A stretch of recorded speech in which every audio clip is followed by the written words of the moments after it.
நீங்கள் வந்துட்டு சில பேர்த்த வந்துட்டு இழுத்து பிடிக்கணும்னு நினைக்காதீங்க. உங்களை விட்டு போகிறவங்கள போ மயிரேன்னு விட்டுருங்க. அதை விட்டு சும்மா ஐயோ நீ என் உயிர் உலகம் எல்லாமே நீதேன் அப்படின்னு சொல்கிறத வச்சுட்டு உங்கள் மைண்டில் இருந்து தூக்கி போட்டுருங்க. ஏன்னா உங்களுக்கு வந்துட்டு அவங்கள ரொம்ப பிடிக்கும். ஆனால் அவங்களுக்கு உங்களை பிடிக்காது. உங்கள்கிட்ட பேசிகிட்டே வேறு யார்கிட்டயாச்சும் பேசிக்கிட்டு இருப்பாங்க. அவங்களுக்கு தான் ரொம்ப பிடிச்சிருக்கும். நம்ம வந்துட்டு எது சொன்னாலும் சரி சரி சரி நீ எது சொன்னாலும் நான் கேட்குறேன் அப்படின்னு நீங்கள் சொல்கிறீங்க பார்த்தீங்களா, அதனால தான் சரி அவங்க வந்துட்டு நம்மளை விட்டு போக மாட்டாங்க அப்படிங்கிற நம்பிக்கையில் எல்லா தப்பு பண்ணிடுவாங்க. ஆனால் நம்ம ஒரு தப்பு பண்ணிட்டாலும் கூட அது போய் அவங்களுக்கு சுருக்குன்னு குத்தும். சரி எதை வச்சுட்டா சண்டை போட்டு பிரிஞ்சு போகலான்னு அவங்க நினச்சிக்கிட்டு இருந்திருப்பாங்க. கடைசியில் நமக்கு ஒரு ஏதோ ஒரு சூழ்நிலையில் ஏதோ பண்ணிடுறோம். அதை பிடிச்சிக்கோங்க. பண்ணிட்டு போகிறவங்கள விட்டுருங்க. விட்டிங்கன்னா தான் உங்கள் மனசுக்கு நிம்மதியாக இருக்கும்.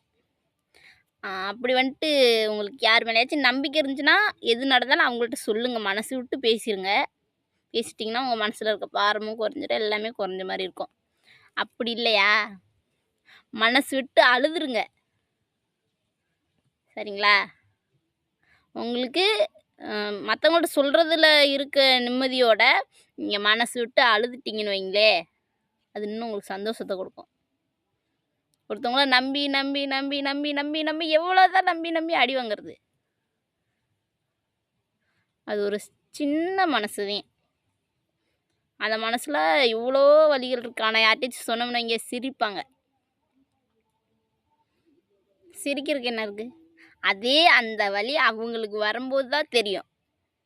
சிரிக்கிறாங்க பார்த்தீங்களா, அவங்களுக்கு அந்த வலி வரும்போது தான் தெரியும். ஓ அப்போ அவங்களுக்கும் அப்படித்தானே வலிச்சிருக்கும். ஆனால் நம்ம அப்போ புரிஞ்சுக்கலையே. இப்போ புரிஞ்சுக்கிட்டு என்ன பிரயோஜனம்? ஒரு பிரயோஜனமும் கிடையாது. அதில் இருக்கும்போது அவங்கள தொலைச்சிட்றீங்க, இல்லாதப்போ தேடி யாருக்கு என்ன லாபம்? சில பேர் அப்படி தான் இருக்காங்க. இருக்கும்போது தொலைச்சிட்றாங்க. அப்புறம் அவங்க போனதுக்கப்புறம் ஐயோ அப்படி இப்படின்னா என்ன வரும்? ஒன்றும் கிடைக்க வாய்ப்பு இல்லை.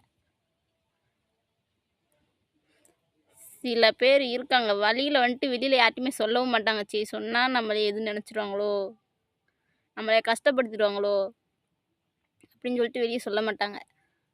ஆனால் வாய் விட்டு சொல்கிறவங்களுக்கு கூட அவ்வளோ கஷ்டமாக இருக்குமா என்னன்னு தெரியல. சொல்லிட்டோம்னா வந்துட்டு மனசுக்கு ஆறுதலாயிரும். இந்த சொல்லாமலே மனசுக்குள்ளேயே போட்டு வச்சுட்ருக்காங்க பார்த்தீங்களா, அவங்களுக்கு அதிக வலியாக இருக்கும்.